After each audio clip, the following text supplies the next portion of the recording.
A'udzubillahiminasyaitanirrajim. Bismillahirrahmanirrahim. Alhamdulillahirabbil alamin. Wassalatu wassalamu ala asyrafil anbiya'i wal mursalin sayyidina Muhammadin wa ala alihi wa sahbihi ajmain. Rabbi shrah li sadri wa yassir li amri wahlul 'uqdatam min lisani yafqahu qawli. Assalamualaikum warahmatullahi wabarakatuh dan salam sejahtera. Alhamdulillah para audiens sekalian, petang ini 7 Jun 2021 bersamaan 26 Syawal 1442 Hijrah. Kita bersiaran petang ini di dalam segmen Bicara Dr. Pakar, sebuah program anjuran Sekretariat Tabung Bencana COVID PAS Pusat bersama Dewan Mensimak PAS Malaysia dan Gerakan Wanita Sejahtera. Sebelum saya teruskan, marilah kita bersama-sama like, komen and share video ini seluasnya agar manfaat daripada program ini tersebar ke seluruh alam insya-Allah. Para audiens sekalian, hari ini hari ke-7 kita berada di dalam PKP 3.0.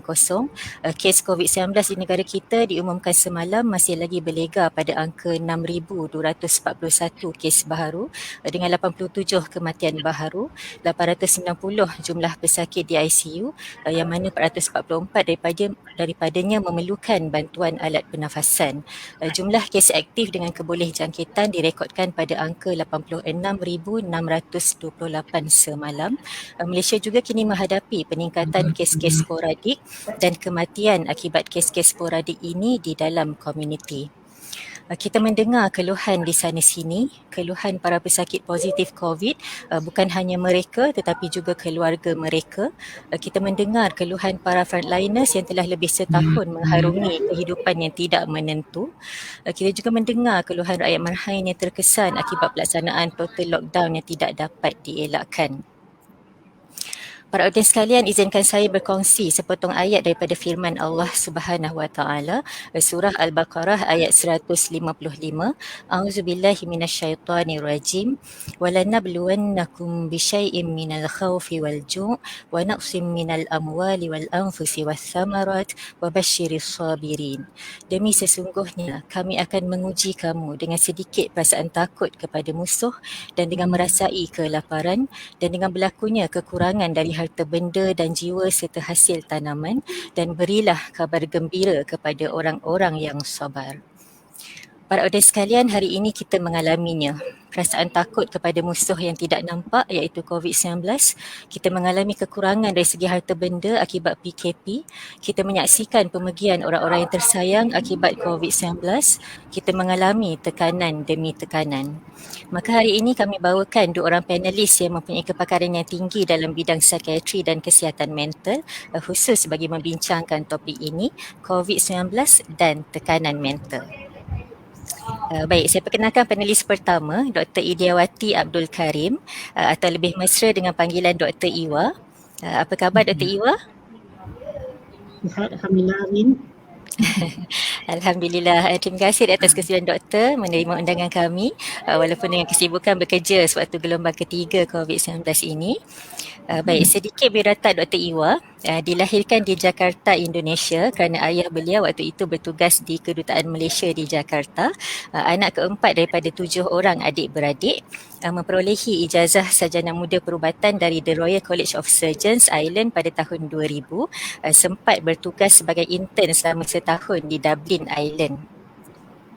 Beliau kemudian pulang ke Malaysia dan bertugas di Hospital Star sejak tahun 2001, melanjutkan pengajian di peringkat Master of Psychiatry di HUSM Kubang Kerian, Kelantan pada tahun 2011 dan kini bertugas sebagai pakar psikiatri di Hospital Sultanah Bahiyah Alus-Serta, Kedah. Beliau juga terlibat aktif sebagai ahli NGO di bawah Rakan Nadma, sebagai trainer MHPSS atau Mental Health and Psychosocial Support Services di peringkat KKM setelah menerima latihan lanjut di Jepun, dan juga sebagai supervisor Community Psychiatry Masters di Hospital Sultanah Bahiyah. Masya Allah, seorang yang begitu tepat untuk mengupas tajuk live pada hari ini, insya-Allah. Baik, kita beralih kepada panelis kita yang kedua, seorang yang setara hebatnya dengan panelis kita yang pertama, Masya Allah. Saya perkenalkan Dr. Umi Azlin Silim. Apa khabar Dr. Umi?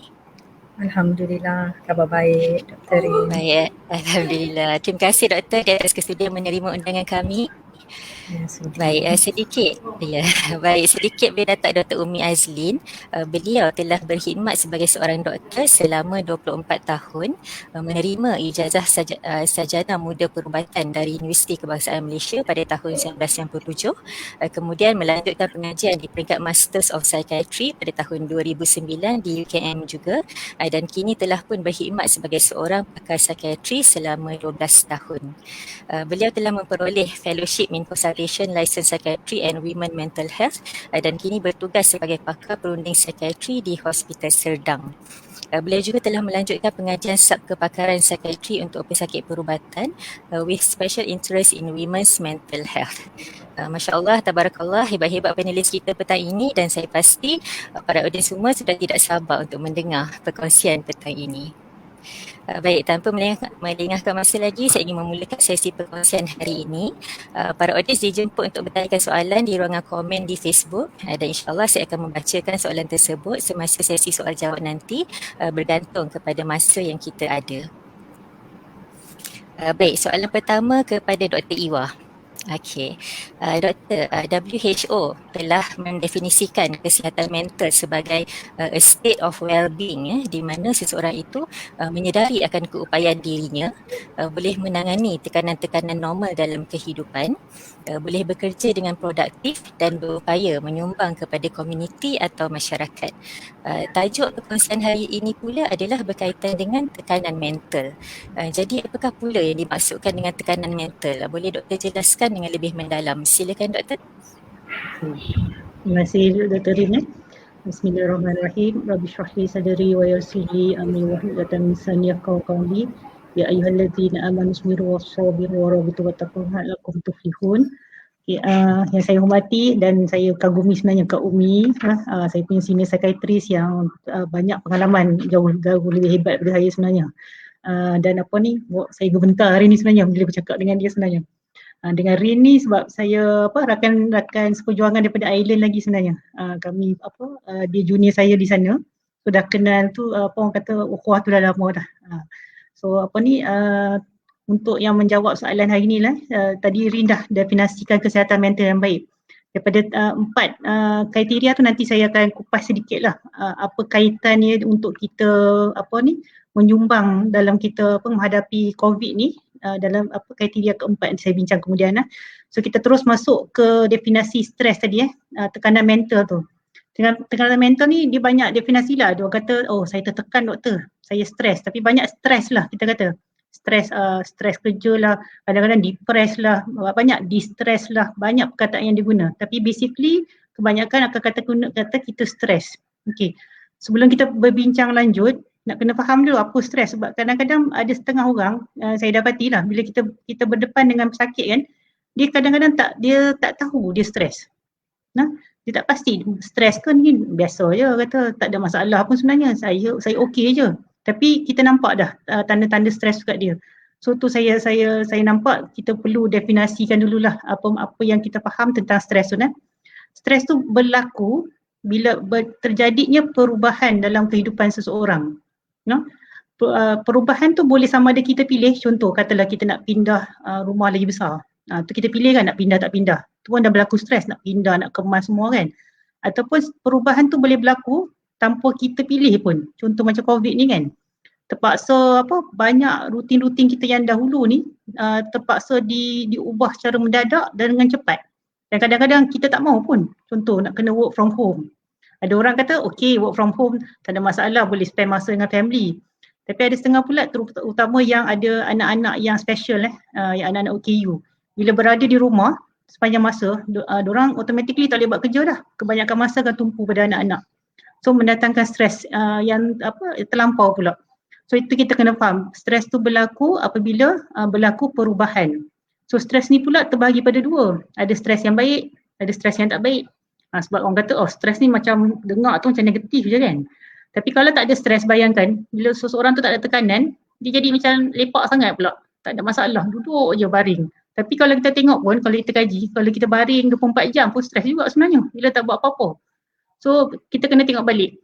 Jenis stres ni macam saya kata tadi kan, yang satu stres yang baik atau nama lain dia eustress. Eustress ni kalau kita nak tahu kita dalam keadaan stres yang baik, Stres ni membawa kita pada menuju kita pada buat sesuatu yang produktif atau satu tangga kejayaan. Contoh macam orang student nak exam dia tengah stres ni sebab nak kena tidur tak cukup, nak kena study banyak.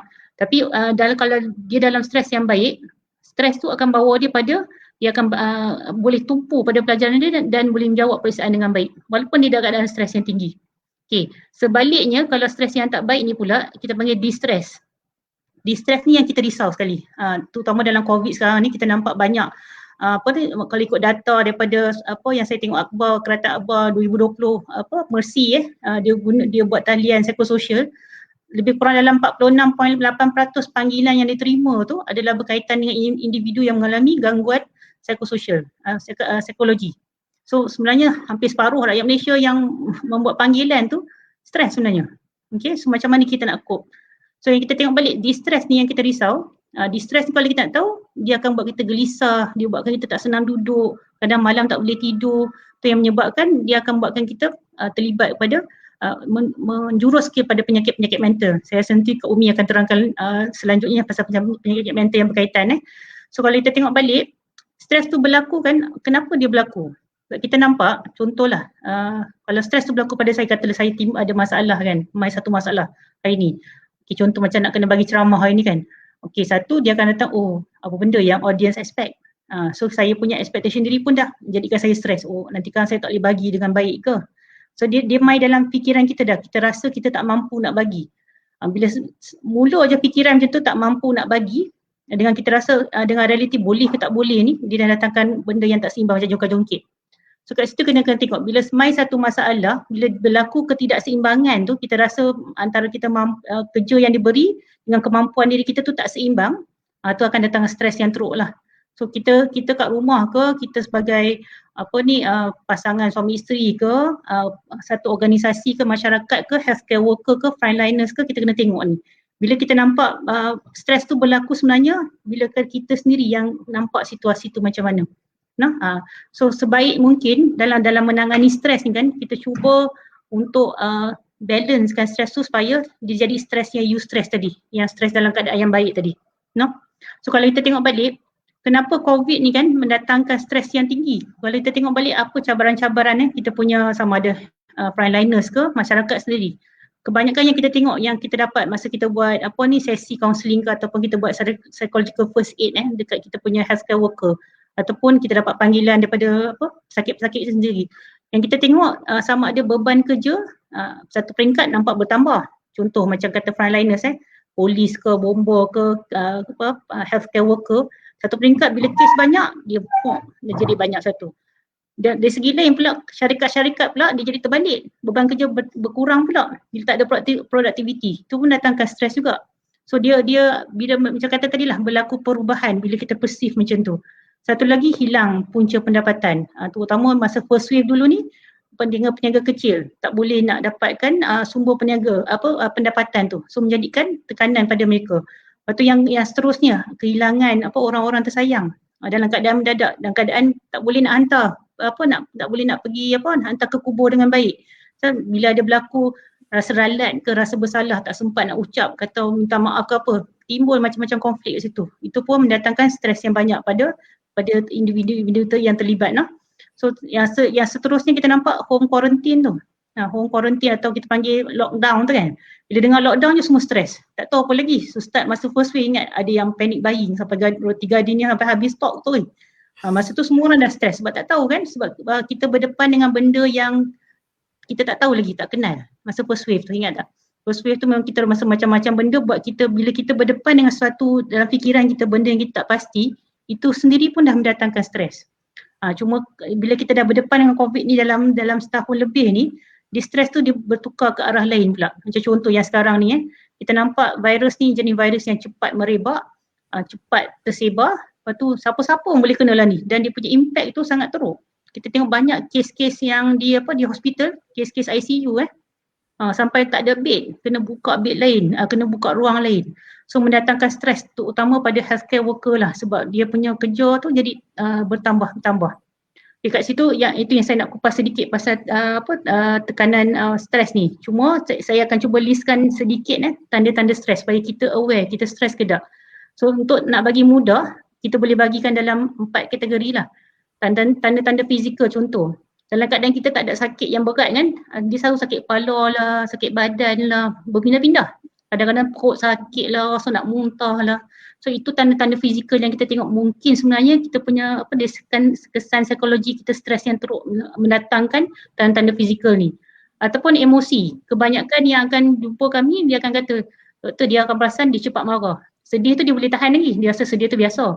Tapi bila dia mula marah-marah yang melampau. Kadang-kadang kawan sentuh sikit je isu, nak buat gelak jadi marah terus.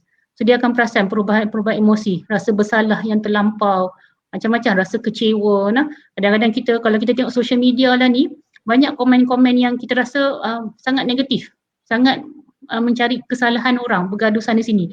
Itu kalau boleh lah saya harap kita dapat kurangkan lah sebab dalam menangani COVID ni dan nak menangani masalah mental ni di kalangan masyarakat kita sepatutnya bekerjasama dan cuba memahami satu sama lain. No? Itu satulah. Atau yang ketiga, dari segi kita tengok dari segi kesan kognitif nah, dia mula rasa macam tumpuan tu tak ada, selalu buat silap, buat kerja pun silap. Nah, kalau kata jadi pelupa, so dia akan jadi risau, bukan kata dia nyanyuk. Bila orang cakap ke dia tak boleh nak ingat, tak boleh nak recall. So kita tengok adakah masa tu kita punya yang kesan-kesan pada kita punya pemikiran tu adalah tanda-tanda stres. Yang akhir dia boleh jadi masalah perubahan tingkah laku.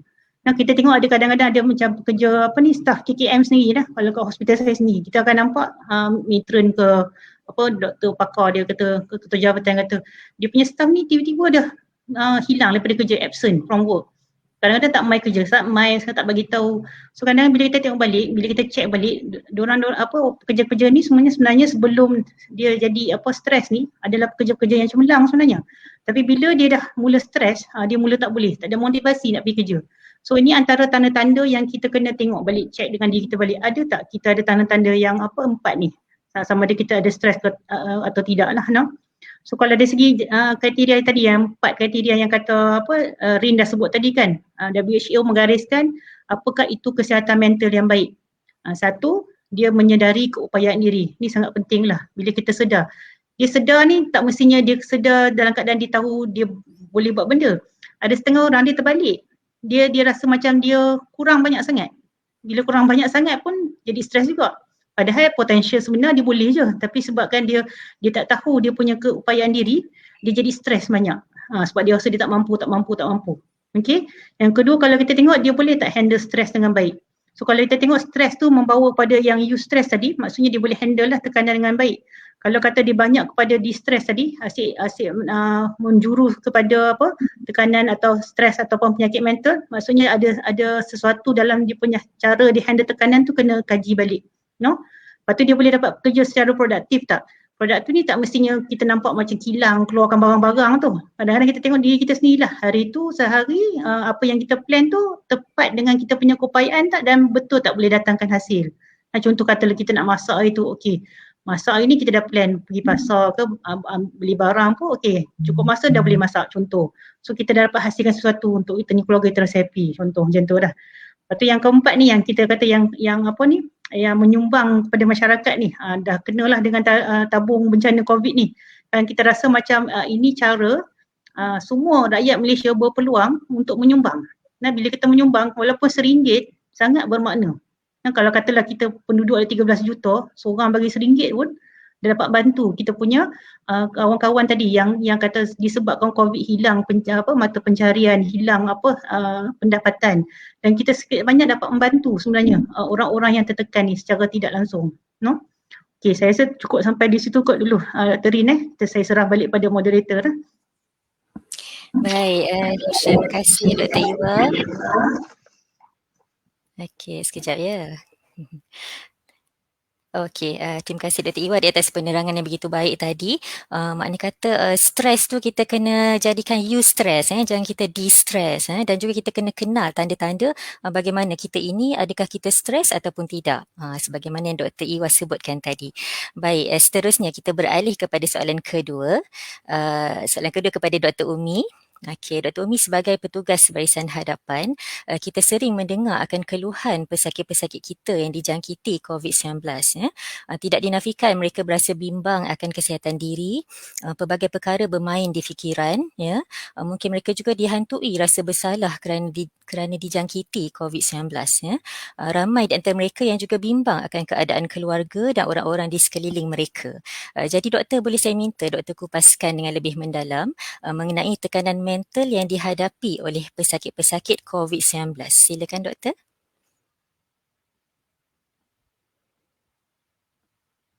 Assalamualaikum Sehrin, sahabat saya Dr. Iwa dan semua rakan-rakan penonton pendengar dalam FB Live hari ini. Bila kita tadi Dr. Iwa dah memberitahu tentang tekanan mental secara keseluruhan dan saya fokus kepada tekanan mental yang dialami oleh pesakit COVID kan. Jadi kalau kita lihat tekanan mental pada pesakit COVID ni sebenarnya dia boleh diberikan kepada dua bahagian. Satu, mereka yang memang sedang mengalami penyakit tersebut ataupun kita panggil dalam fasa acute lah ya. Mereka betul-betul tengah mengalami jangkitan tersebut, sedang sakit. Dan kedua, fasa selepas mengalami COVID. Kita boleh panggil post-COVID syndrome. Sekarang ni orang panggil ada long term COVID ya, sebab kesan dia boleh berpanjangan. Jadi dia sebenarnya kita ni nak tahu ni supaya kita boleh empathy kan kepada mereka yang dijangkiti. Kita boleh cuba empathy ni cuba membayangkan, merasai apa yang mereka rasai, supaya dengan empathy ni kita ni lebih prihatin, kita berhati-hati dengan cara kita bercakap, terutama dekat social media, cara kita memberi kata-kata, sokongan dan sebagainya. Bagi pesakit yang acute ya, yang sedang betul-betul tengah sakit, pengalaman mereka ni memang unik kan. Dia tak macam penyakit lain sebab COVID ni memang satu penyakit yang baru. Kalau gelombang satu tu memang kita tak tahu apa yang kita nak expect dalam penyakit tu, tapi walaupun sampai sekarang pun dia tetap satu penyakit yang ditakuti sebab dia boleh membawa maut dan dia boleh melarat tanpa kita jangka. Macam nampak saya walafiat 2-3 hari, lepas tu kita dah dengar dah berada dalam ICU. Jadi sudah pasti sesiapa yang mendapat penyakit ni, dia akan berada dalam keadaan ketakutan kerana ketidakpastian. Dan tekanan mental juga berlaku kerana gejala-gejala fizikal yang dihadapi. Sebab kita ni memang berkait lah kan. Orang kata body and mind. Kan tubuh badan kita dan fikiran sebenarnya tak dapat dipisahkan. Kalau badan kita sakit, segala tubuh badan kita merasa sakit kan. Cukuplah sakit gigi, semua benda tak boleh buat kan. Jadi kalau ditimpa jangkitan COVID ni, dengan sakit kepala, dengan demam, tak makan, tak rasa, mungkin sesak nafas, sakit tekak, itu sendiri dah boleh mendatangkan tekanan mental. Dan memang satu lagi bezanya penyakit COVID ni ialah ada elemen isolasi, iaitu perlu dikuarantin. Kita bayangkan je kalau kita sakit, bila orang datang melawat, orang duduk sebelah kita, kadang-kadang macam merasa kawan yang tak pernah datang pun tiba-tiba datang ziarah kan. Dia kadang-kadang ada, dia rasa istimewa lah sebab sakit tu mendapat sokongan. Tetapi dengan sakit COVID ni, semua tu tidak dapat diberikan ya, berada dalam isolasi, berjauhan, tak ada orang yang boleh pegang tangan kita lagi, segala kesukaran berada dalam kuarantin ya, perlu beratur, berada di tempat yang baru, perlu nak sesuaikan diri. Dan ramai pesakit COVID kalau di dalam ICU, mereka memang mendapat jagaan intensif one to one kan, tetapi bila keluar dalam keadaan belum pulih sepenuhnya, nak makan susah, nak berjalan susah, mereka perlukan sokongan, tetapi sudah tentu frontliners yang ada tidak cukup untuk duduk sepanjang masa lagi bersama mereka. Ini adalah satu tekanan yang besar bagi pesakit-pesakit yang selalunya baru keluar dalam ICU tu, dari ICU Dan seterusnya stigma memang wujud. Stigma kepada pesakit COVID kan, kadang-kadang stigma orang akan tuduh melanggar SOP lah, dapat dari mana lah, ini tak jaga social distancing lah. Perkara-perkara tu akan wujud, tuduhan-tuduhan begitu akan wujud, mendatangkan stigma, mendatangkan rasa bersalah sebab menyusahkan orang lain, terasa menyusahkan orang lain, terasa ramai yang perlu buat swab pula, mungkin dah betul-betul menjangkitkan kepada orang lain, malah mungkin menyebabkan kematiannya. Jadi bayangkan dalam keadaan sakit, membayangkan yang kita ni mungkin penuh rasa kekesalan telah menyebabkan perkara-perkara tersebut berlaku ya. Dan tidak cukup dengan itu, juga menghadapi rasa kesedihan, terutama jika ada kematian, memikirkan keluarga yang ditinggalkan, mungkin berlaku kucak-kacir, yang satu di kuarantin, yang satu kuarantin di rumah, apa cerita anak isteri yang satu di ICU. Ini semua memberi tekanan mental yang sangat besar kepada pesakit COVID ya. Jadi kita memang bila kita mengenangkan ni, kita boleh seharusnya menimbulkan rasa empati. Dan empati ni saya rasa memang satu yang kita sangat perlukan dalam dunia sekarang. Bila ada empati, saya rasa kita tak akan ada dengar suara-suara mengecam ya, sebab kita tak perlukan semua tu dalam keadaan kita semua dalam kesukaran. Lepas tu bila kita kata mengenai post COVID pula, cabaran tu belum berakhir apabila dah disahkan boleh discharge, dah disahkan negatif ya, terutama bagi yang mengidap kategori 4 dan 5 yang agak tenat yang teruk serangan COVID tu, tempoh pemulihan mereka sebenarnya agak panjang. Mereka perlu melalui rehabilitasi untuk memulihkan fungsi paru-paru yang terjejas, untuk memulihkan fungsi otot yang lemah ya, kerana mungkin telah ditidurkan dalam koma selama beberapa hari. Mereka perlu rehabilitasi, mereka mungkin masih tak dapat terus bekerja. Bagi yang ada gaji mungkin tak ada masalah, boleh dapat MC, tapi yang kerja sendiri kan, jadi mereka masih tak dapat bekerja dalam satu tempoh yang tertentu selepas jangkitan COVID tu ya. Dan kadang-kadang pesakit juga memerlukan rawatan steroid selepas COVID. Ini selalu diberi untuk organizing pneumonia ya. Dan rawatan steroid ni mungkin tak lama tetapi boleh memberi kesan kepada emosi. Ramai yang kita dengar dalam rawatan COVID ni, dia kata bila balik dari ward tiba-tiba nampak lain. Cepat marah, ya, kadang-kadang macam buat perangai pelik-pelik, dan memang ada yang sangat teruk lah sampai boleh berlaku konflik dalam keluarga. Kadang-kadang kita perlu sedar adakah mereka dalam rawatan steroid. Rawatan tu penting, tetapi juga kalau gejala tersebut timbul perlu segera dapatkan rawatan supaya kita dapat mengawal gejala-gejala emosi yang berlaku kerana rawatan steroid, supaya dia tidak menjejaskan fungsi kehidupan dan juga aspek-aspek psikososial dalam kehidupan ya. Dan seterusnya kalau kita lihat ada satu kajian yang dijalankan di University Oxford sebenarnya, dan diterbitkan dalam jurnal Lancet ya. Jurnal Lancet ni adalah jurnal yang perubatan yang terkemuka. Dalam jurnal tu kalau kita lihat kajian ni, mereka mengikuti lebih 200,000 orang pesakit COVID dalam masa 6 bulan, didapati 1 daripada 3 orang post COVID mengalami gangguan kesihatan mental.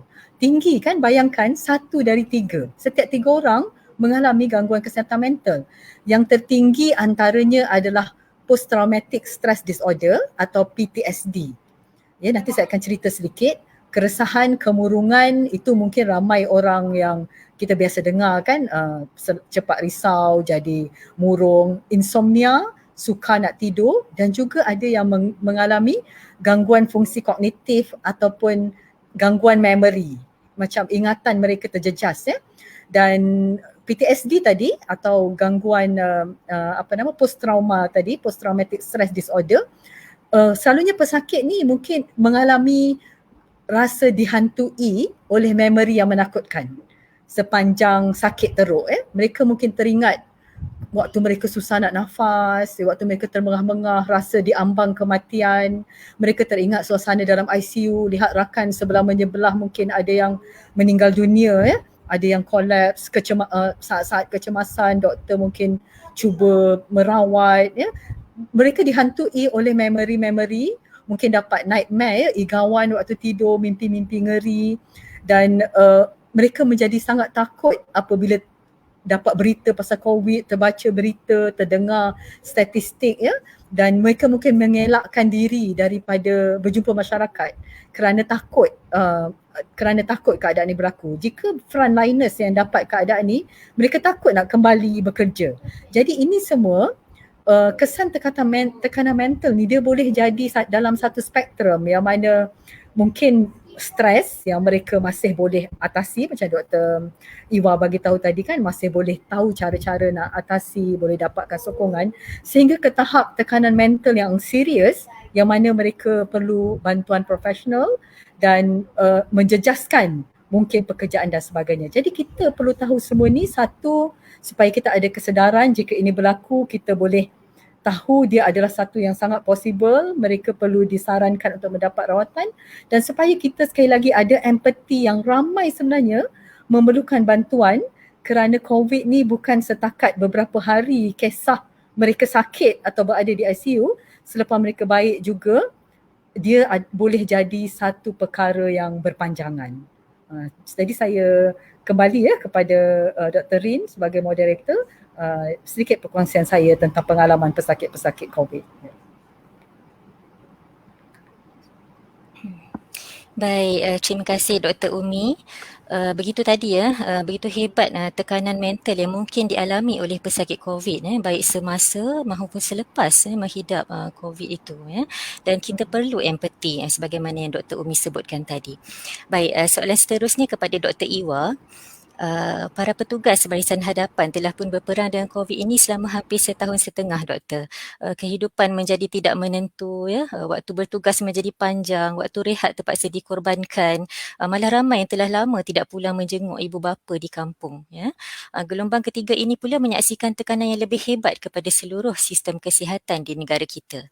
Jadi Doktor, mohon kongsikan kepada para pendengar semua, bagaimanakah keadaan sebenar tekanan mental yang dihadapi oleh para petugas barisan hadapan. Silakan Doktor. Okey, terima kasih Rin. Sebelum saya teruskan dengan tekanan mental frontliners saya cuba tengok jugalah definisi frontliners yang telah dibuat oleh kita punya kementerian sendirilah. So disebabkan kan yang isu vaccination kan. Siapa frontliners yang patut diberikan vaccination. So kementerian telah keluarkan guideline. Siapa-siapakah dia orang yang perlu dapat frontliners yang perlu diutamakan dulu. So yang antara definisi dia ada dua lah, kategori 1, kategori 2. Dia mudah je. Kategori 1 ni dia utamakan siapa yang directly involved dengan pesakit-pesakit COVID.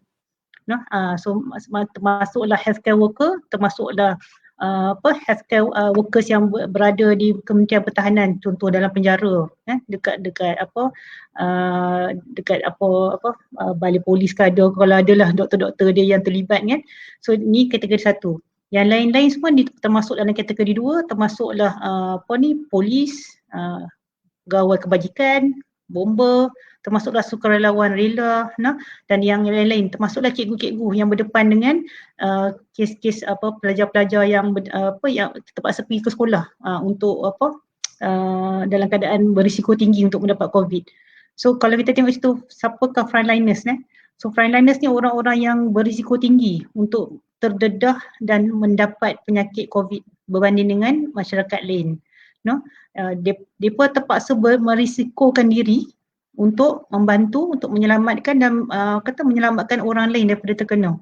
So kadang-kadang kalau kita tengokkan frontliners kita, dia punya tahap tekanan mental tu kalau kita perasan dia berubah-ubah. Macam sekarang ni kalau ikutkan dah first wave kalau saya tak silap lah. Masa first wave tekanan dia berbeza. Masa second wave lain. Third wave, fourth wave dia dah start lain. Kalau first wave tu dia akan deal dengan benda-benda yang kita kata tak pasti. Masa kami melakukan TFA, Psychological First Aid pada frontliners dekat Hospital Sultan Abaya. Banyak isu masa tu, doktor boleh ke takut dikuatiri terjangkit dengan penyakit COVID ni. Even kami pun nak buat face to face, nak jumpa staff yang duk deal dengan sakit COVID, boleh ke nak buat ni? Nanti takut kami pun terkena. Kerisauan tu akan timbul. Dia akan gelisah macam tu. Cuma cara-cara kita atasi tu, dia balik pada fakta lah. So kalau apa-apa yang merisaukan, stres kan salah satunya terjadi apabila kerisauan tu mula timbul dalam fikiran kita kan. So kita cuba carikan fakta macam mana nak menyelesaikan benda tu dan mengurangkan stres daripada eustress balik tadi tu. Dan masa tu juga bila banyaknya isu boleh bekerja dari rumah. Kebanyakan staff KKM dia tak boleh nak work from home. Polis terpaksa jaga roadblock masa first wave sampai setiap berapa meter ada roadblock, setiap berapa meter ada roadblock. Sampai mereka pun dalam hujan lebat pun masih duduk bertahan dekat roadblock tu kan. So masa first wave banyak tekanan dari segi beban kerja lah, beban kerja dengan ketidakpastian tu. Lepas tu ada yang kata tak boleh balik rumah sebab takut nanti kalau balik keluarga kata duduk kat luar dulu. Tak boleh masuk takut ada COVID. So banyak macam-macam lah dari segi macam yang Umi cerita tadi kan. Pesakit COVID alami, frontliners pun alami. Jangan balik ke rumah takut kami kena pula nanti. So kalau balik pun kena mandi, satu badan dulu baru boleh masuk. Ada setengah tu tak berani duduk asing, tidur asing daripada ahli keluarga yang lain. Perbagailah itu tekanan masa tu. Tapi bila kita dah mula mengetahui tentang COVID ni, dia punya tekanan tu dari segi sudut lain pula. Kalau kita tengok yang ke belakang ni, saya terus kepada yang terkini dari segi frontliners ni kita nampak dari segi beban kerja tu. Beban kerja terlampau tinggi. Kalau kita tengok statistik pun kalau ICU bed tu memang dah fully occupied. Dalam beberapa minggu lepas saya rasa memang fully occupied dan terpaksa kita macam hospital Standard Bayas ni kan terpaksa cari ruang. Pengurusan saya rasa itulah mereka agak tertekan lah, pengurusan yang paling teruk lah, nak kena adjust, nak kena buka ward lain, nak kena cari staff lain, padahal staff tak bertambah pun. Staff yang tu juga tapi dia kena manipulate staff daripada jabatan-jabatan lain. So contoh macam kami kan, sekretari tiba-tiba diarahkan untuk pergi masuk ward COVID. Dah lah kami tinggal lama kan perubatan ni. So menjadikan tekanan juga. Tapi bila kita pandang keperluan tu tinggi untuk kita bantu kawan-kawan kita yang bekerja di COVID ward kan, dia kurang sikit. So kita macam tadi nak hilangkan stres, maknanya bila kita tahu kita tak ada skill tu dah lupa, so kita kena belajar balik lah. Itu cara kita nak kurangkan stres kat situ. Walaupun kita stres sebenarnya bila nak kena pergi tu. Itu salah satu. Dan kita tengok pula dari segi pengurusan kan, bila kita tengok tanya kawan-kawan bila dia nak buka satu ward contoh ICU, nak buka tempat yang lain kan, bayangkan barang-barang tak ada, katil tak cukup, oksigen tak cukup, ventilator tak cukup, tapi terpaksa buka juga sebab nak menampung pesakit yang terlampau ramai dalam keadaan yang cepat dan mendadak. So kat sini saya tengoklah KKM telah berusaha dengan baiklah dengan cuba juga dapatkan alat-alat yang ada setakat mereka mampu. Kat sini yang saya nampak jugalah kalau kita boleh gunakan tabung bencana ni untuk bantu kerajaan kita untuk menampung tempat-tempat hospital-hospital yang masih kekurangan banyak benda lagi. Banyak benda yang kita boleh buat sebenarnya sebab memang diperlukan. Saya tengok lagi saya punya kawan-kawan kan, dia mendapat tekanan yang tinggi sebab ialah kita ni sebagai doktor, kita sedaya upaya kita cuba untuk menyelamatkan nyawa.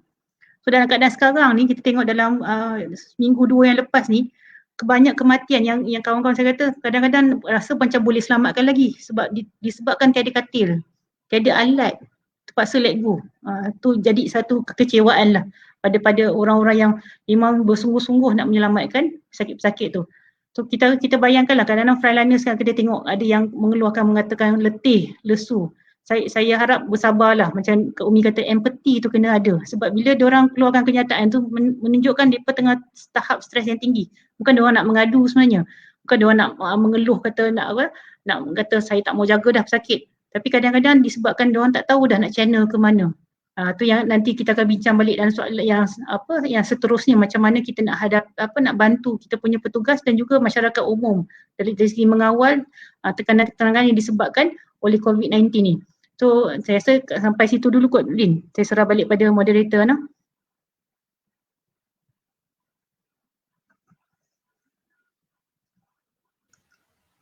Baik, insya-Allah. Terima kasih Dr. Iwa.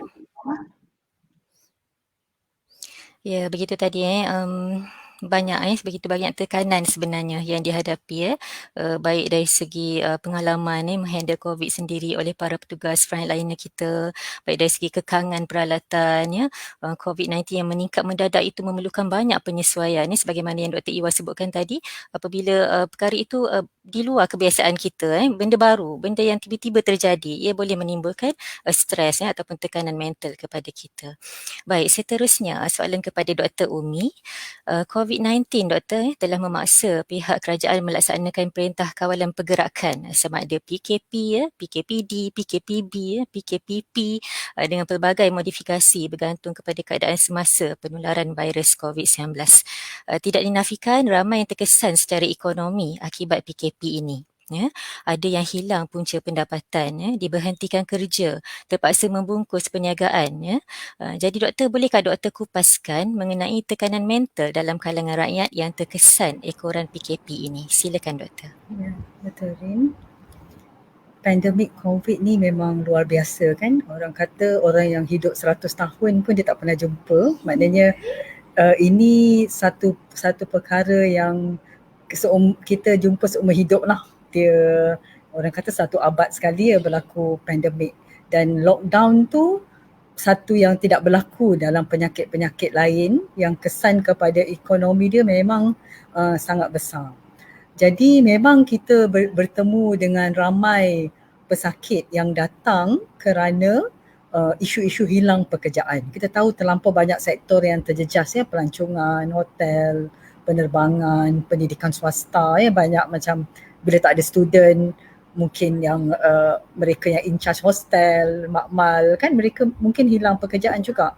Ramai yang hilang punca pendapatan, mungkin yang terutama yang bekerja sendiri kan, peniaga-peniaga, mungkin pemandu pengangkutan awam ke, dan sudahlah hilang pekerjaan, tidak ada peluang baru. Ya, dari setiap masa ada je orang hilang pekerjaan kan, bisnes tak menjadi, tapi mudah mencari peluang untuk bangun semula.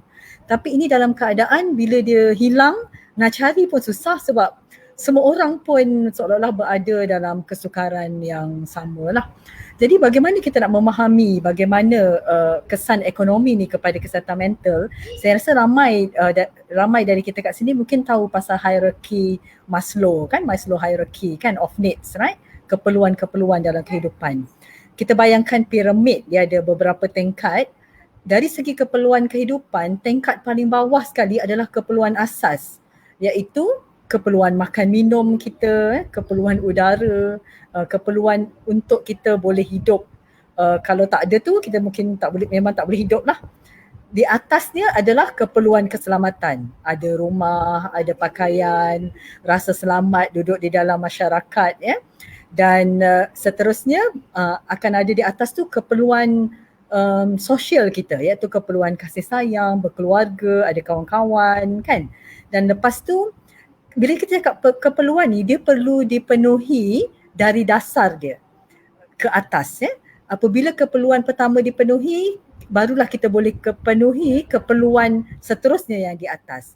Jadi bila cukup keperluan dari segi sokongan, kasih sayang ya, sosial tu, lebih mudah untuk mencapai keperluan seterusnya, iaitu keperluan melengkapkan harga diri lah, dari segi pencapaian, dari segi tanggungjawab, dari segi sumbangan, dan di atas sekali adalah keperluan aktualisasi diri, self actualization, ataupun kita boleh kata macam itu dah di tahap yang mana kita dah beyond ourselves, kita dah bukan memikirkan diri kita lagi. Di tahap itulah orang nak menyumbang, buat kerja kebajikan ya, menyerlahkan betul-betul nilai-nilai diri, potensi-potensi diri yang penting. Jadi kita boleh bayangkan ya, yang di bawah tu keperluan asas, lepas tu sebenarnya keperluan psikologi, dan di atas tu keperluan yang dari tahap macam spiritual juga kan. Jadi kalau kita tak dapat memenuhi keperluan yang di bawah sekali, makan minum pun masih di tahap tak tahu apa nak makan esok so, kerana ekonomi terjejas, kita sebenarnya tak perlu lagi nak cakap, memanglah pastinya tekanan mental tak dipenuhi kan.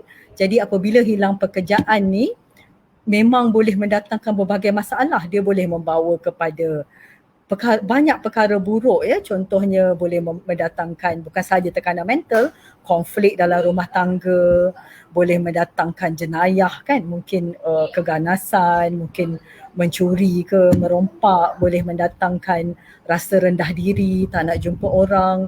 Impact dia pun ada kepada anak-anak, sebab anak-anak nampak mungkin ibu bapa dalam kesukaran, ayah dah tak bekerja lagi, mungkin ibu ayah mula bergaduh. Bagaimana mereka nak tumpu perhatian di dalam pembelajaran mereka di rumah.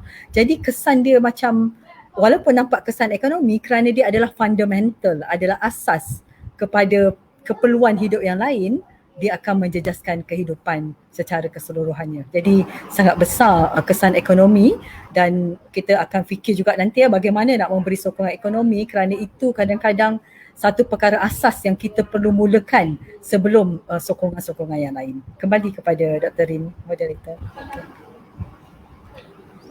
Baik, terima kasih Dr. Umi. Baik, soalan seterusnya, soalan terakhir untuk Dr. Iwa. Okey, telah banyak kita bincangkan tadi Doktor mengenai tekanan mental ya, baik dalam kalangan pesakit ya, petugas barisan hadapan maupun rakyat yang terkesan ekoran pelaksanaan PKP. Jadi Doktor, soalan saya, bagaimanakah kita dapat memberikan sokongan berbentuk mental ataupun sokongan emosi kepada mereka ini?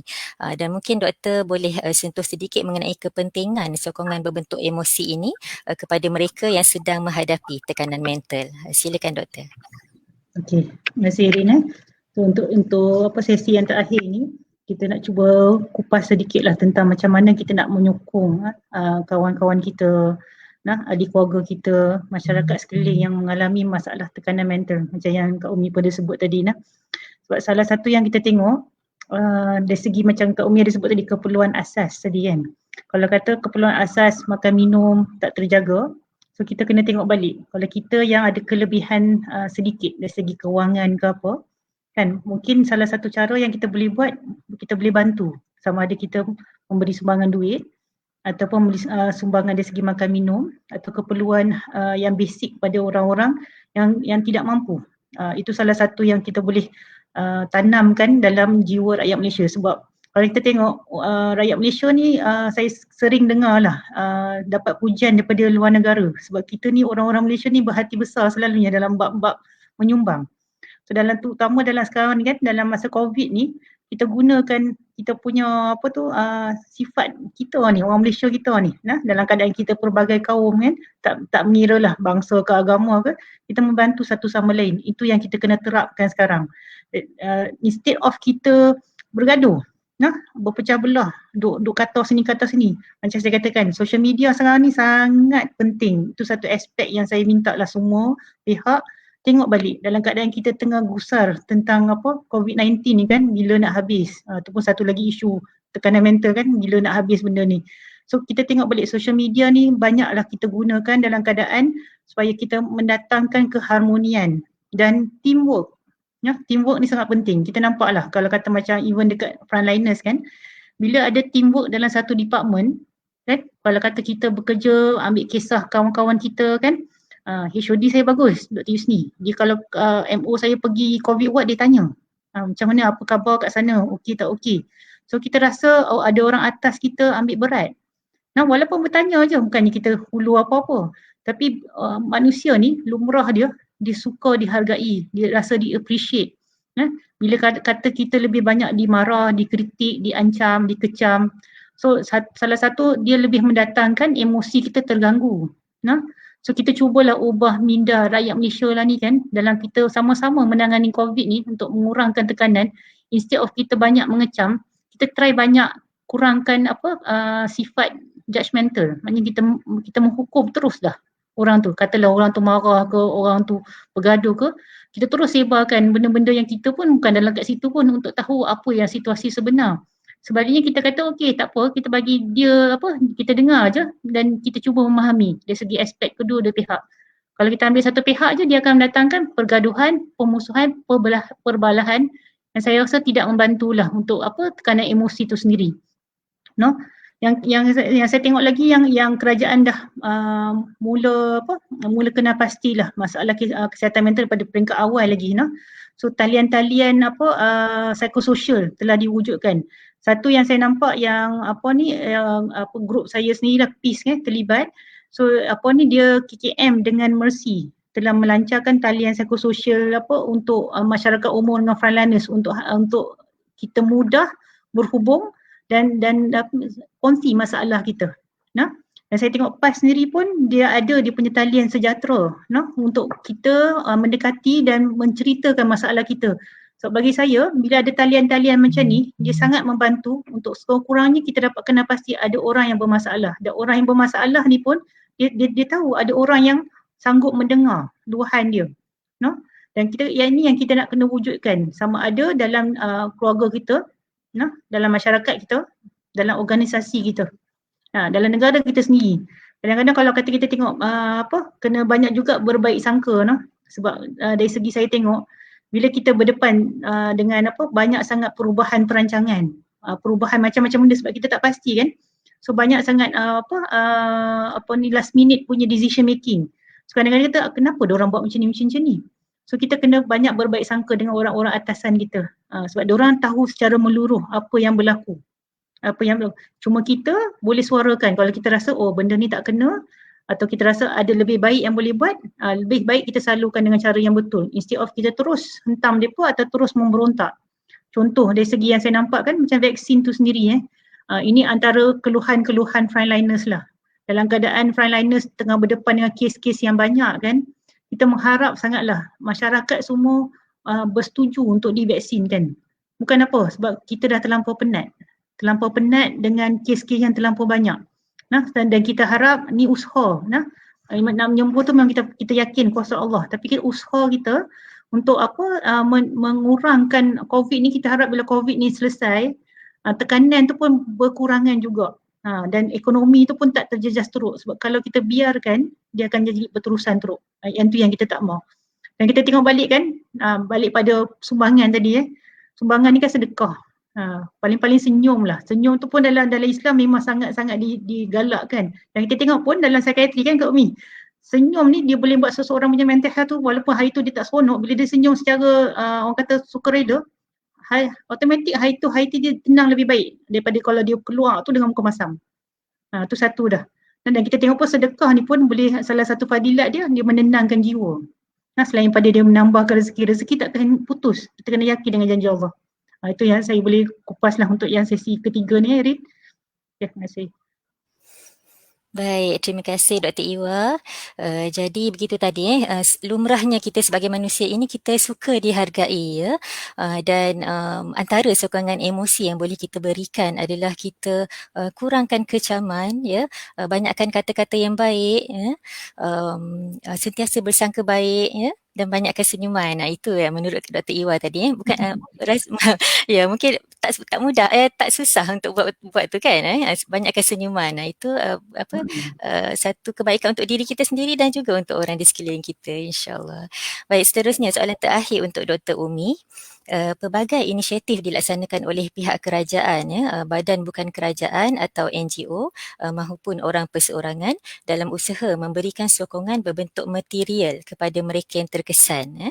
Di antaranya seperti inisiatif oleh PAS Pusat ini melancarkan tabung bencana COVID bagi membantu meringankan bebanan yang dihadapi oleh rakyat. Jadi boleh Doktor kupaskan mengenai kesan sokongan berbentuk fizikal atau material ini dalam membantu meringankan bebanan ataupun tekanan emosi. Silakan Doktor. Terima kasih Rin. Memang sangat-sangat berkesan, sangat-sangat penting sokongan fizikal sebagai salah satu aspek memberi sokongan mental juga sebabnya kita kena ingat sokongan mental ni bukan setakat bercakap, didengari kan kita kata mendengar dengan penuh empati, tetapi memberi sokongan fizikal praktikal adalah aspek yang penting untuk membantu membantu dari aspek tekanan mental. Dan memang inisiatif yang dijalankan melalui tabung bencana COVID ni memang satu inisiatif yang sangat baik, yang sangat dialu-alukan sebab inilah ruang kita dalam kita berempati, kita mendengar tadi kesukaran pesakit, kesukaran frontliner. Kalau kita duduk diam, takkanlah kita nak duduk diam tak berbuat apa-apa. Jadi kita mempunyai ruang dan platform yang mana kita boleh menyumbang dengan satu klik sahaja kan dah boleh sampai, bukannya perlu nak bertungkus lumus ke kan. Jadi itu satu ruang sumbangan dan sokongan yang sangat baik. Jadi kalau kita lihat dari aspek sokongan fizikal, bagaimana dia membantu sokongan mental. Kalau kita ingat tadi hierarchy of Maslow kan, betapa sokongan fizikal ni adalah keperluan asas, kita dapat lihat memang itulah yang pertama sekali kita perlu buat ya. Kalau dalam psychological first aid kan, PFA, kalau kita lihat mereka tak makan, kita beri makan dulu. Kita bukannya akan minta mereka nak bercakap masalah dulu ya. Dah tak makan dari pagi rupanya. Jadi makan dulu yang kita akan hulurkan. Memang apa-apa pun keperluan asas dahulu yang sangat penting. Katalah anak-anak menangis-nangis macam stres kan. Advice kita, nasihat kita kena check dia lapar ke budak ni. Kan lapar ke dia, bagi makan dulu. Kalau dia lapar, dahaga ke dia, bagi makan dulu.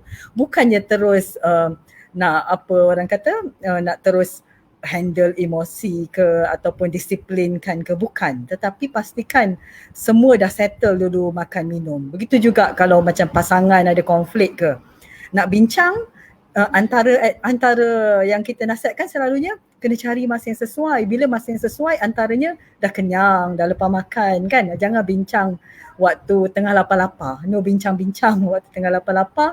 Penuhi dulu keperluan asas. Orang kata apa? Hungry man is an angry man kan, kita pernah dengar Jadi sebab tu dalam agama kita sangat mementingkan keperluan memberi makan kepada orang miskin ni dalam bentuk sedekah, malah ada sumbangan yang diwajibkan iaitu dalam bentuk zakat kan, bukan zakat yang sunat saja tetapi yang diwajibkan untuk membantu golongan-golongan yang miskin ni, kerana kemiskinan, kefakiran memang membawa banyak perkara buruk, boleh membawa jenayah, boleh membawa keganasan Jadi itu adalah orang kata very fundamental, asas yang kita perlu dahulukan. Dan bantuan ni pun kalau kepada frontliners dalam keadaan kalau kita ingat dulu waktu PPE tak cukup kan, masyarakat kita semua menjahit PPE. Itu sebenarnya satu yang sangat bagus sebab dia memenuhi keperluan asas dari segi keperluan termasuklah keperluan keselamatan, sebab waktu tu nak bertugas tapi tak cukup PPE kan, jadi itu pun membantu kesihatan mental juga. Mereka tak sempat makan, ramai yang menghulurkan makanan kepada frontliners. Ini semua sangat-sangat diperlukan. Mereka rasa suka nak bekerja berpanas, ada orang menghantar kipas ada orang menghantar aircon, ada yang menghantar bagaimana nak memperbaiki ruang di tempat kerja.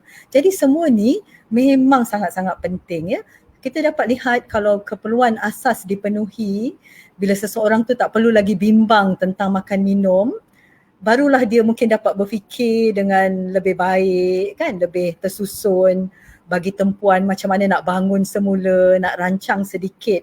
Sebab dia dah tak perlu fikir apa nak makan dari hari ke sehari dia boleh fikir apa aku nak buat esok hari, ada tak ruang mungkin nak mula meniaga ke ada lebihan duit sumbangan kita tu boleh dijadikan modal. Dan mereka yang mungkin macam frontliners dah mungkin lebih dapat memberi tumpuan kepada tugas sebab rasa telah settle makan minum tak perlu nak cari-cari lagi. Jadi sebenarnya walaupun sumbangan kita tu nampak kecil, macam kalau kita rasa macam tak terbanding lah dengan peruh keringat dan air mata orang yang berjuang di lapangan, tetapi sebenarnya dia bukannya kecil. Dia adalah sumbangan yang besar yang telah melunaskan keperluan asas agar mereka-mereka semua ni dapat menjalankan apa yang sepatutnya dari aspek peranan masing-masing. Jadi insya-Allah saya pun belum menyumbang lagi ni, saya pun nak menyumbang juga sekejap lagi kepada tabung bencana COVID dan marilah kita sama-sama menyumbang kerana sumbangan kita tidak pernah kecil dia sentiasa besar kepada orang yang menerima dan lebih lagi besar kepada Allah yang melihatnya, insya-Allah. Allah SWT. Kembali kepada Rin. Baik. Analogi ataupun konsep yang diberikan oleh Dr. Umi apabila keperluan asas itu dipenuhi maka bolehlah individu itu melaksanakan pula tugasnya contohnya apabila keperluan makanan dipenuhi maka barulah bertenaga untuk bertindak seterusnya, dan apabila frontliner mendapat keperluan PPE iaitu keselamatan mereka asas daripada sudut keselamatan, jadi barulah mereka dapat menjalankan tugas mereka. Alhamdulillah, cantik sekali kupasan yang diberikan oleh Dr. Umi sebentar tadi. Baik, kita beralih kepada sesi soal jawab. Kita pun telah ada beberapa soalan. Jadi saya bacakan dahulu soalan pertama. Sebenarnya ada dua soalan yang mungkin saya tujukan kepada Dr. Iwa. Okey, dan ada satu soalan yang saya rasa sesuai untuk ditujukan kepada Dr. Umi, insya-Allah. Jadi Dr. Iwa, soalan daripada Puan Nur Asmah Muhammad Nur, apakah SOP yang boleh kita amalkan untuk mengatasi stres atau tekanan mental ini? Mungkin tadi Dr. Iwa dah sebutkan tapi mungkin boleh perincikan lagi. Dan seterusnya soalan daripada page Amirah Teluk Intan, macam mana orang awam nak laksanakan sifat empati dengan orang keliling yang terjejas emosi? Okey, itu dua soalan kepada Dr. Iwa dahulu. Kemudian kita akan balik kepada soalan kepada Dr. Umi. Alright. Okey, terima kasih pada yang bertanya. Ni orang SOP ni orang-orang yang apa ni, mungkin dia jenis yang ada OCPD ke apa kot, yang jenis yang suka structure kot bagi saya lah. So SOP apa mengatasi tekanan mental ni, dia macam mana kalau Kak Umi boleh tambah Kak Umi? Saya pun tak sure dari segi macam mana kita nak tengok benda ni, sebab kalau kita tengok dari segi COVID ni sendirilah saya cerita dari segi frontliners lah yang kita buat. Kalau kata untuk kita mengatasi masalah tekanan mental, paling penting satu yang first kali kita buat is identify. So nak identify tu, kat situ kita buat assessment. So kalau dari segi Hostel Surabaya sendiri, apa yang kita buat, kita bekerjasama dengan NCD, JKN Negeri. So kita kat situ kita untuk frontliners kita lah, kita hantar link lah untuk mereka isi borang DAS. DAS ni adalah satu screening form yang akan tengok tahap stres, anxiety dengan kemurungan. Dia terhad pada 3 ni dululah. So kita nampak yang tu yang kita akan tumpukan terlebih dahulu, sebab kita nampak bila COVID-19 ni tekanan yang sangat kerap terjadi, sama ada stres, anxiety atau kemurungan ni lah, termasuklah yang PTSD yang Dr. Umi dah cerita tadi . So bila kita dapat buat assessment, identify, daripada situ kita akan dapat result lah. Result yang mana kalau kata ada staff yang terkesan, kita akan approach. Dia bergantung pada hospital masing-masing lah. So hospital akan tengok kalau kaki tangan ni keputusan dia teruk atau sangat teruk, kita selalunya sama ada kita telefon kaki tangan tersebut atau kita berjumpa berdepan. Itu antara yang kita SOP yang dijalankan di hospital lah. Cara lain juga, ada setengah kaki tangan dia tak selesa nak isi borang tu. Kadang-kadang dia tak mau isi je. So apa yang pendekatan yang kami buat, salah satu cara kita wujudkan liaison officer dekat jabatan masing-masing.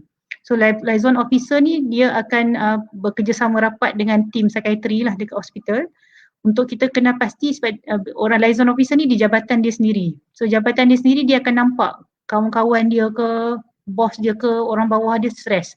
So tugas depa untuk merujuk. Satu mungkin dia orang akan berbincang dengan pegawai yang terlibat. So dia akan merujuk pada kaki tangan pada psychiatric team untuk tindakan selanjutnya. So kita akan ambil alih dan buat intervensi yang sepatutnya lah. Itu antara yang kita cuba buat untuk kaki tangan hospital. Saya rasa di klinik kesihatan pun dia ada pegawai-pegawai dia, family medicine dia yang bertugas untuk buat benda yang sama. Itu senario di Kedah lah. Tapi saya rasa di hospital negeri-negeri lain pun dia lebih kurang sama. Ada pendekatan tersendiri macam mana kita nak mendekati healthcare worker kita lah untuk yang ada masalah tekanan. Dari segi masyarakat, yang tu kekurangan sikit lah dari segi pihak, kalau kami lah pihak hospital, sebab kami untuk tujuan COVID ni dia lebih pada tumpuan kami pada healthcare worker, sebab kita nak jaga frontliners kita supaya tak breakdown. Cuma dari segi masyarakat umum yang Jabatan Kesihatan Negeri Kedah telah buat pun, dia hantar link pada masyarakat untuk untuk isi dan kena pasti kalau mereka ada masalah-masalah tertentu.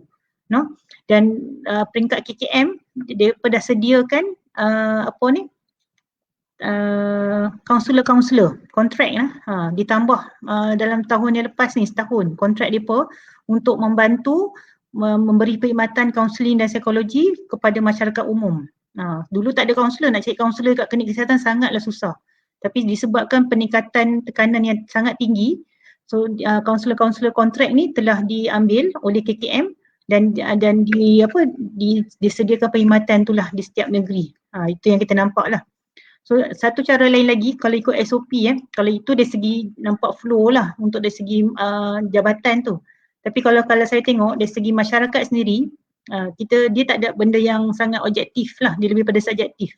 Macam saya kata tadilah, kita kena ada ilmu untuk kenal pasti tanda-tanda stres tu. Macam yang Kak Umi sebut, tanda-tanda penyakit tu. Kita kena belajar, cari ilmu-ilmu ni untuk kita kena pasti diri kita ke, orang sekeliling kita yang tersayang ke, kawan-kawan kita, masyarakat, dan kita rujuk kat depa, rujuk pada klinik kesihatan ataupun pada jabatan psikiatri.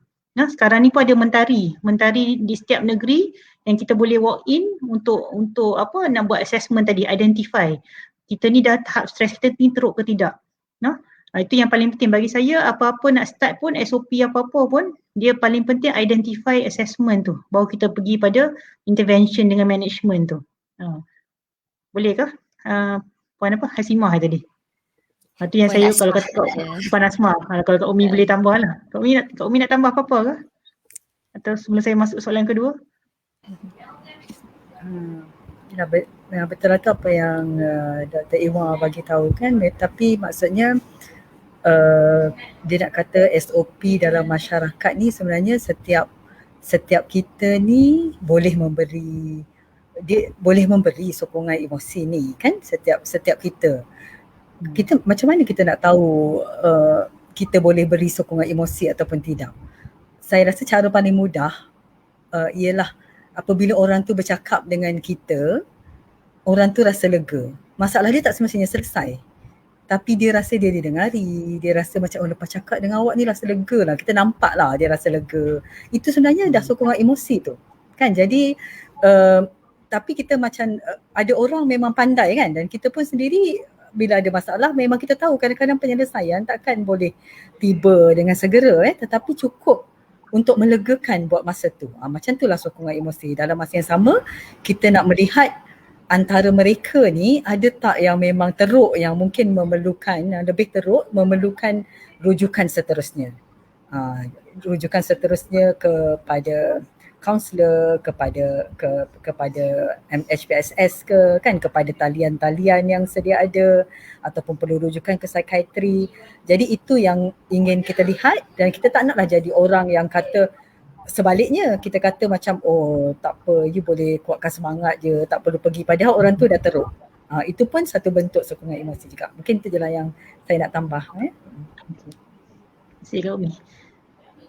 Untuk soalan kedua soalan dia macam mana orang awam nak laksanakan sifat empati dengan orang keliling yang terjejas emosi dia akan balik pada yang definisi Kak Umi bagi tahu tadi, empati tu empati tu kita cuba menyelami apa yang orang itu rasa. Tu sangat susah sebenarnya kalau kata kita tak biasa buat, tapi bukan mustahil. Bila kita cuba, contohlah katalah macam mana ya, dia bila kita nak lakukan empati ni, satu, fikiran kita sendiri kena bersedia untuk mendengar dan cuba menyelami. Kalau dalam keadaan kita tengah kelang kabut, kita pun ada masalah tertentu, ataupun kita dah ada sifat judgemental, kita susah nak empati dengan seseorang. So dalam keadaan kita nak berempati tu, sebaik-baiknya kita cuba kosongkan fikiran. Maknanya kita tak ada prasangka, kita tak ada, walaupun kita rasa dia ni macam contohlah, budak ni nampak macam gangster je contoh. Kita dah ada kata dia ni mesti buat benda jahat. Contoh, kita dah ada that mind setting tu. So susah kita nak empati dengan dia bila dia nak bercerita. Dan orang yang bercerita tu pun dia akan tahu sebenarnya macam kata doktor ni kan, doktor ni sebenarnya mendengar ke tidak sebenarnya. Dia ni memang dah ada prasangka kat saya dekat pesakit tu sendirilah. So saya sendiri, pengalaman saya sendiri, saya pernah kena dengan seorang pesakit ni dia memang cuba cabar saya dulu awal-awal tu. Saya duduk je dengar tu, mula-mula sampai dia pecah kata nanti doktor tak bagi saya ni, saya bunuh doktor pula macam tu. Tapi saya berdebar jugalah, tapi kita relax je dulu. Kita open juga, bagikan kata okey kalau nak pertolongan kita akan bagi, tapi mai sekian tarikh. First week tu dia tak mai, second week dia mai. Lepas tu dia dah mai kerap sikit, kita nampak okey, dah ada kita boleh bantu kat situ. Ada benda-benda isu dia dengan keluarga dia yang kita nampak memang kita bersimpati lah kat situ, macam ni kita nak tolong dia. Tapi nak peringkat awal tu, empati ni satu benda yang sangat penting untuk kita bantu orang ramai. Dia kalau kita tengok, sebenarnya kita dah ada benda ni. Kalau kata, especially kalau kita dengan ahli keluarga kita sendiri. Kan bila kita dengan adik-beradik kita ke, kita dengan suami kita ke, kita dengan anak-anak kita, masa dia orang cerita, kita dengar kan. Kita dengar bila dia orang cerita, dia orang rasa relief. Tu pun kita pun boleh memahami kalau anak kita tengah masalah apa ni. Tu empati lah. Tu yang kita cuba menyelami perasaan depa ni, apa yang dia rasa. Cuma jangan kita ter-overwhelm pula. Kita pun nangis, dia nangis, kita pun nangis. Sampai dua-dua tak boleh selesai masalah. So kita lebih banyak macam mana kalau kita dengar masalah tu dan kita cuba kalau kita boleh bantu atau kita ada idea, kita boleh cadangkan. Tapi lebih baik sebenarnya kalau dalam psikiatri ni, mendengar macam Kak Umi cakap kan, mendengar tu dah cukup dah. Sakit kita kan bila dia dengar ada orang dengar dia dengan penuh, orang kata penuh rela, dengan ikhlas, dia tahu tau kita dengar. So separuh tu dia kata, doktor, datang jumpa doktor, separuh masalah saya selesai dah. Macam tu. Tu kita nampak okey, empathy tu dah cukup bagus dah sebenarnya kalau kita buat. So kita jangan risau kalau kata dia tengah susah kita tak nak tolong dia. Macam Umi sebut tadi kan, kalau kita dah dapat kena pasti dia ni ada masalah dan kita tahu kita tak boleh nak bantu dia, kita rujuk pada klinik kesihatan ke. Kalau dia takut psikiatri, klinik kesihatan ada pakar perubatan keluarga yang boleh juga deal dengan masalah-masalah tekanan mental ni. Itulah yang saya boleh sebut. Kalau Kak Umi nak tambah aku kecil. Tambah sikit lah kot. Baik. Boleh Rin? Teruskan Dr. okey. Umi. Sebab saya suka memang cakap, saya rasa empathy ni adalah apa yang kita perlukan dalam dunia sekarang ni. Kalau kita semua orang berempathy, kuranglah orang nak ada tekanan mental. Saya bagi contoh, katalah macam kita tahu kan kadang-kadang kita dengar cerita mungkin dia balik, ada seorang anak ni balik menjangkitkan COVID, mungkin ada keluarga dia meninggal. Jadi kalau bagaimana kita nak tengok rasa kalau orang yang tidak empati mungkin akan timbul kecaman-kecaman. Kan memang betul dia bersalah pun akan timbulkan kecaman ke, macam cakap apa-apa yang dahlah dia tengah bersedih kan, dia mendengar lagi kecaman yang tak sepatutnya didengari, kita dengar pun walaupun kita rasa sedih, walaupun kita kesal kenapa ia berlaku, dia tak sepatutnya berlaku. Tetapi apabila kita empati, kita cuba menyelami apa yang orang tu rasakan, kita sebenarnya cuba membayangkan kita berada di tempat tu, kita pasti orang tu sendiri dah cukup tak perlu dengar kecapan dari orang lain, dia sendiri dah mengecam diri dia. Dia sendiri dah rasa bersalah yang teramat sangat, kekesalan yang seumur hidup takkan hilang. Kalau dialah sebenarnya punca telah membuat kesilapan, kecuaian sehingga menyebabkan ahli keluarga sendiri, orang yang tersayang meninggal dunia kan. Jadi pada waktu tu empati kita adalah macam kita tak perlu pun sebenarnya nak mengecam. Dalam keadaan empati tu kita perlu mengatakan mungkin ini satu keadaan yang sukar kan. Satu keadaan yang tidak siapa pun inginkan. Satu yang telah terjadi, sudah pasti banyak kekesalan kan, sudah pasti rasa bersalah dia pun dah cukup tinggi. Apa-apalah ayat yang tidak akan memburukkan lagi keadaan. Itu adalah contoh kita memberi empati, kita membayangkan berada di tempat tu. Bila frontliners macam tunjuk gambar letih, kan kita tengok orang yang tidak empati macam kata mengada-ngada, sikit-sikit nak tunjuk gambar letih. Kita lihat ada komen begitu kan. Tetapi orang yang empati akan cuba membayangkan kesukaran tu. Berada dalam PPE, kadang-kadang sebahagian tu terpaksa pakai pampers lagi kan sebab tak boleh nak buka PPE sesuka hati, kadang-kadang terpaksa tangguhkan makan. Sanggup ke kita buat macam tu bukan sehari dua dan tak tahu bila akan berakhir? Setiap hari kes makin meningkat. Adakah kita tergamak nak cakap mengada-ngada contohnya? Kita takkan cakap begitu. Bila kita ada empati tu, kita akan mungkin mendoakan, kita akan mendoakan keadaan lebih mudah, kita akan cakap kita berat mata memandang, berat bahu memikul kan. Kita akan cakap perkara-perkara yang penuh empati. Jadi empati ni membayangkan dengan sepenuh hati dan perasaan. Bukan superficial sebenarnya. Sebenarnya empati ni satu yang mendalam sangat.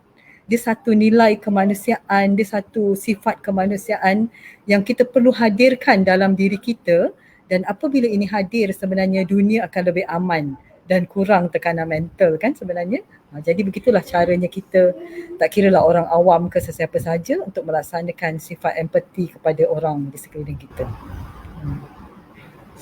Baik, terima kasih Dr. Umi satu kupasan yang sungguh deep lah untuk kita semua insyaAllah.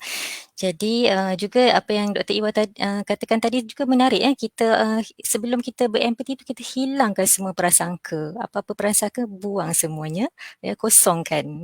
Dan kemudian kita mendengar macam mana Dr. Umi dah jelaskan banyak kali tadi Okey, baik. Seterusnya soalan kepada Dr. Umi Okey, bagaimana okey, sorry. Ada satu soalan yang lebih dahulu tadi daripada Encik Mior Abdullah mungkin tak boleh dibuka kaunter kaunseling kepada pesakit selepas tamat rawatan, juga kepada ahli keluarga. Begitu juga jika dapat dipasang kuliah-kuliah agama atau motivasi kepada pesakit di pusat kuarantin pada waktu-waktu tertentu agar kerohanian mereka terisi. Mungkin saya serahkan kepada dua orang pakar ni, siapa nak menjawab soalan ni? Mungkin Dr. Iwa?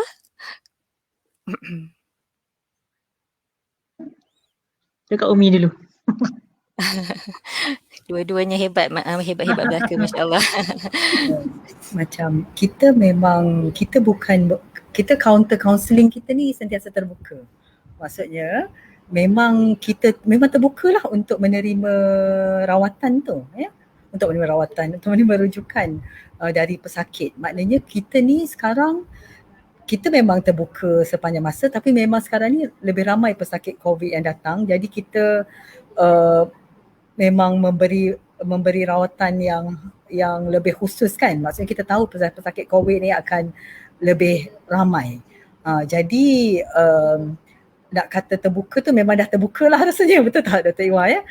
Dijemputlah semua datang sesiapa yang memerlukan. Sebab counter counselling ni kita memang tak boleh buka-buka di apa orang kata sebarang tempat. Dia pun perlu macam privacy kan, tapi dia perlu bercakap di tempat yang dia rasa selamat, orang tak dengar. Tapi tahulah yang dia memang sentiasa terbuka. Dan untuk yang soalan kedua tu memang sangat bagus kan. Salah satu pengisian ialah kita mendengar waktu kita tengah bersendirian tu, kita boleh meluangkan masa mendengar perkara-perkara yang positif, yang mendatangkan motivasi. Sebab semua tu pasti akan menjadi satu strategi yang baik dalam proses pemulihan, dalam proses nak baik dari sakit ya.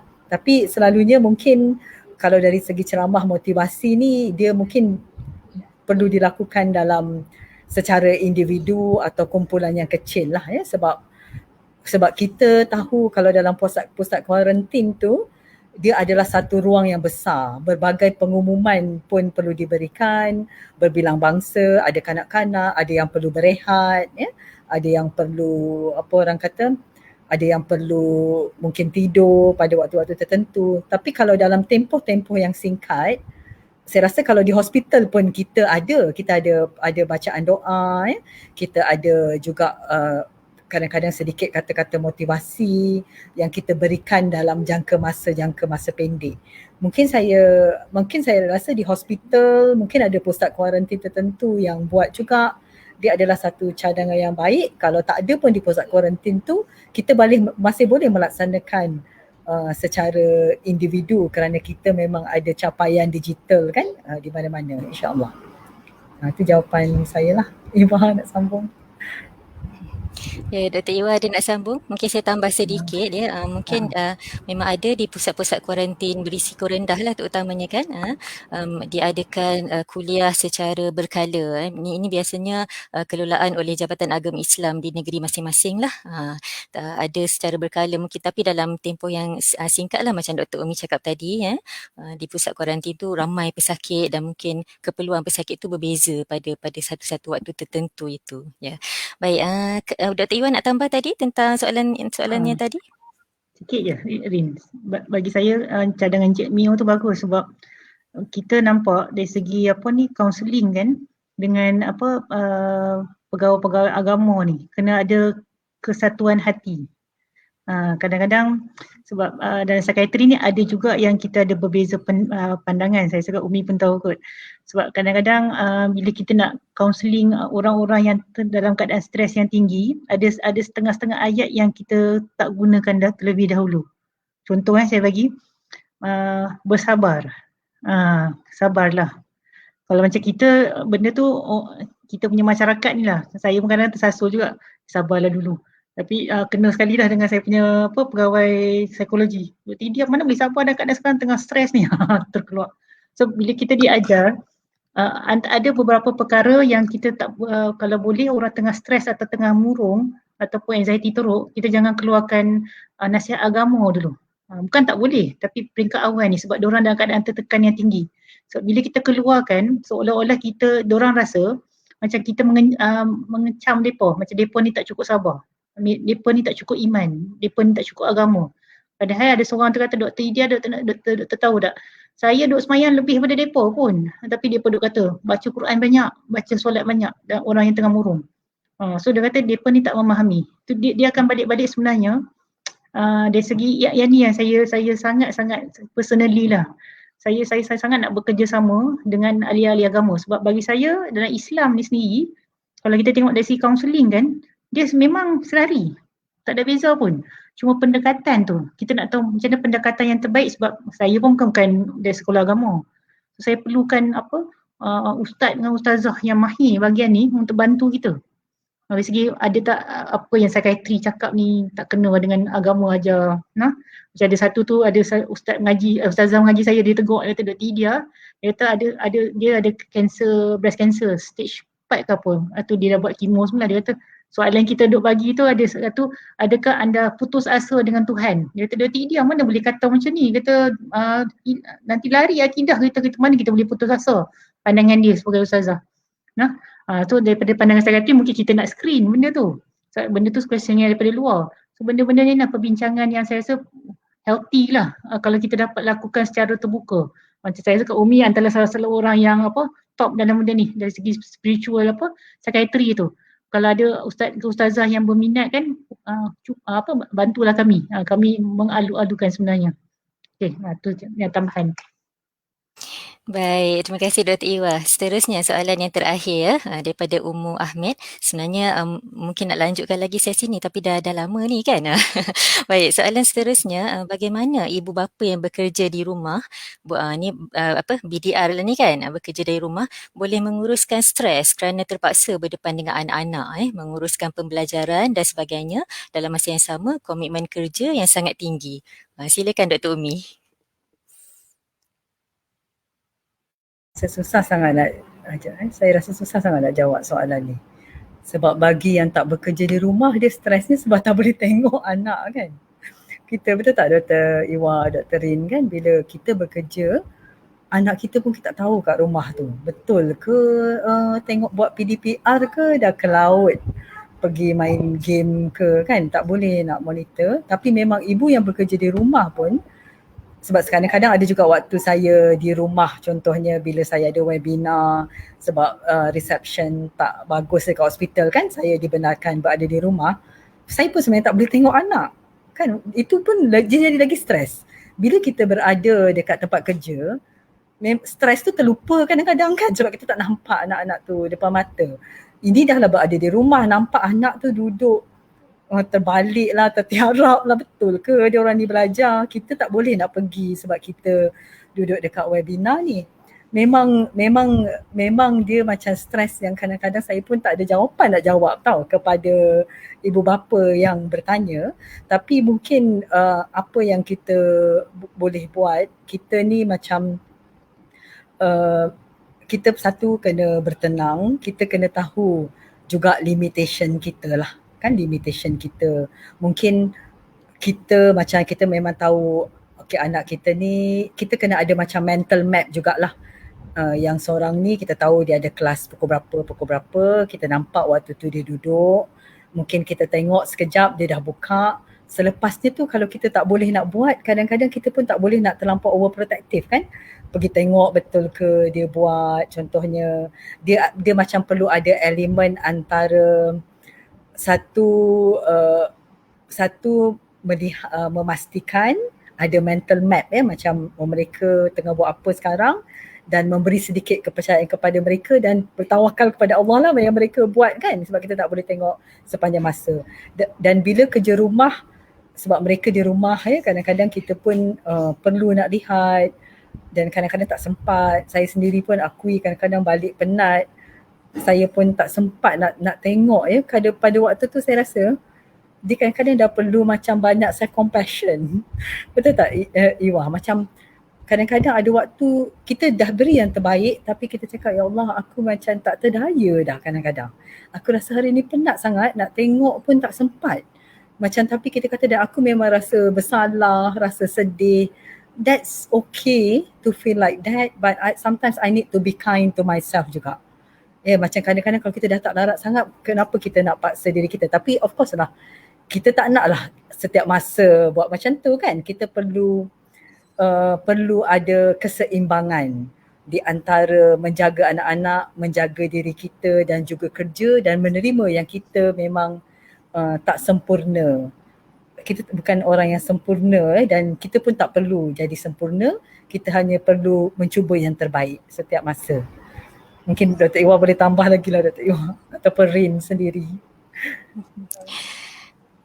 Ya, saya rasa sangat benar ya apa yang Dr. Umi katakan. Maknanya kadang-kadang kita terlalu high expectation terhadap diri kita kan.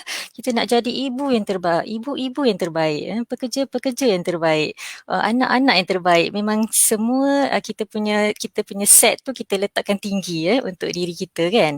Jadi apabila kita tak dapat buat demikian disebabkan kekangan-kekangan tertentu, jadi kita rasa down kan. Kita rasa berat pada diri kita. Jadi macam Dr. Umi cakap tadi kita perlu tahu di mana kita nak ada masa tertentu kita perlu berikan masa untuk diri kita, berikan ruang untuk diri kita kan. Baik, insya-Allah. Jadi saya rasa kita pun dah sampai ke penghujungnya. Okey.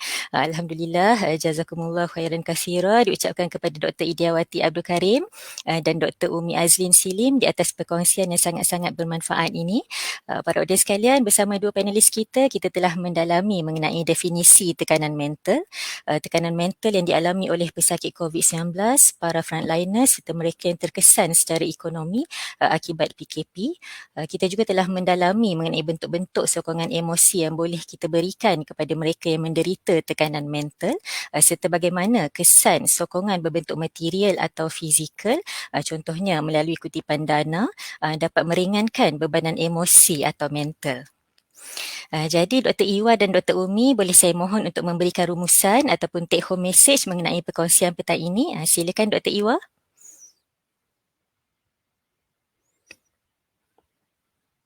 Kita sama-sama lah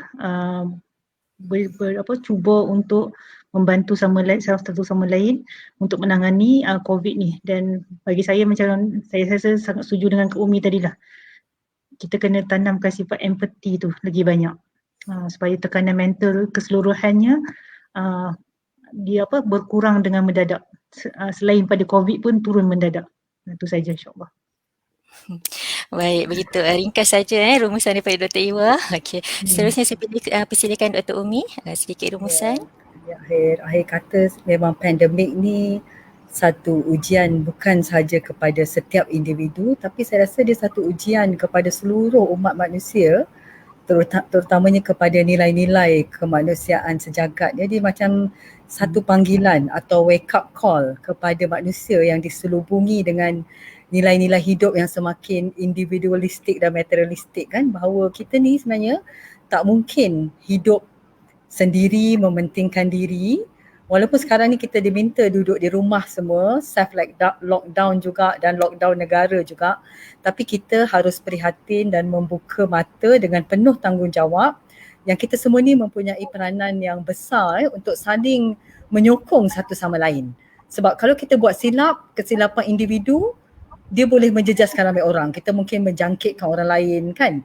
Penyebaran berita yang tak benar, menimbulkan panik dan sebagainya dari satu sudut. Dari satu sudut yang lain, kita juga boleh ambil peranan yang besar yang mana walaupun kita nampak kecil seperti memberi sumbangan kepada tabung bencana COVID ya, yang sedia ada atau sedia ada yang kita dah lancarkan ni, dia sebenarnya satu peranan yang kita boleh ambil dalam usaha kita mengambil berat mengenai orang sekeliling, jiran tetangga, masyarakat yang dalam kesukaran, di mana ini boleh menjadi satu bentuk sokongan fizikal yang juga merupakan sokongan emosi dan sokongan mental kepada ramai orang juga. InsyaAllah untuk kelangsungan kita sebagai umat manusia. Jadi marilah kita sama-sama ambil handphone dan menderma kan ke akaun yang disediakan tu. Baik, setinggi-tinggi terima kasih saya ucapkan kepada Dr. Idiawati Abdul Karim dan Dr. Umi Azlin Silim. Perkongsian yang sangat-sangat bermanfaat petang ini. Semoga Allah Subhanahu Wa Taala menggunakan ganjaran yang tinggi di atas ilmu yang dicurahkan oleh mereka. Saya juga ingin mengucapkan ribuan terima kasih kepada Ustaz Haznizar selaku ejen teknikal kita yang berada di belakang tabir menguruskan aspek teknikal petang ini dengan begitu cemerlang. Terima kasih juga kepada semua kru di belakang tabir, Ara, Fatin serta Sekretariat Tabung Bencana COVID PAS Pusat yang telah banyak membantu dalam menjayakan program ini. Terima kasih juga kepada para audiens yang telah setia bersama kami dari awal sehinggalah ke akhir program. Terima kasih kepada para audiens yang bertanyakan soalan. Saya juga ingin memohon jutaan kemaafan di atas sebarang kekurangan sepanjang program berlangsung. Baik, saya ingin menarik perhatian para audiens sekalian berkenaan tabung bencana COVID. Bagi mereka yang ingin menyumbang, bolehlah menyalurkan sumbangan ke akaun Maybank Khidmat Malaysia 5642-9431-0529. Saya ulang, 5642-9431-0529 dan tuliskan reference tabung COVID PAS Pusat serta WhatsAppkan bukti sumbangan ke nombor 0111-540-6625. InsyaAllah sumbangan anda akan disalurkan kepada rakyat yang terkesan akibat PKP, juga bagi membantu keperluan para petugas barisan hadapan. Sebelum saya mengakhiri program, marilah kita sama-sama merenungi sepotong hadis diriwayatkan oleh Imam Al-Bukhari daripada Abu Sa'id Al-Khudri radhiyallahu anhu dan Abu Hurairah radhiyallahu anhu bahawa Nabi SAW bersabda, tidaklah menimpa seseorang Muslim sama ada letih, sakit, kerisauan, kesedihan, kesusahan atau kebimbangan, bahkan tusukan duri sekalipun, melainkan Allah Subhanahu Wa Taala akan menjadikan semua itu sebagai kifarah kepada dosa-dosanya. InsyaAllah para audiens sekalian, tiada satu perkara pun yang Allah jadikan sia-sia. Teruskan berusaha, berdoa, bertawakal dan bersabar. Sesungguhnya kemenangan itu akan bersama-sama dengan orang-orang yang sabar. Saya sudahi dengan wabillahi taufiq wa hidayah. Wassalamualaikum warahmatullahi wabarakatuh. Kita akhiri majlis kita dengan tasbih kafarah dan surah Al-Asr.